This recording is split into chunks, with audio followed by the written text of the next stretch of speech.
অনেকদিন হয়ে গেল কোথাও ঘুরতে বেরোয় না, তাই হঠাৎ করেই মন করলো একটু বেরিয়ে আসি। তাই রাত্রিবেলায় হঠাৎ করে বেরিয়ে পড়লাম, কারণ রাত্রিবেলার দিকে গরমটা একটু কম থাকে। আর ট্রেনে উঠে পড়েছি। এটা কোথাকার ট্রেন বলো তো? এটা হচ্ছে বনগাঁ ট্রেন।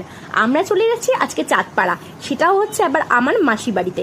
আর চাঁদপাড়া হচ্ছে একটু গ্রাম্য আর শহরের একটু মিশ্রণ। তো সেখানে গেলে আশা করছি এত গাছপালা ফাঁকা পরিবেশ দেখে আমার ছেলেরও ভালো লাগবে আর আমারও ভালো লাগবে। তাই ওয়েট না করেই রাত্রিবেলায় আমরা চেপে পড়লাম ট্রেনে। ট্রেনটা বেশ ফাঁকাই ছিল, কারণ সানডে ছিল।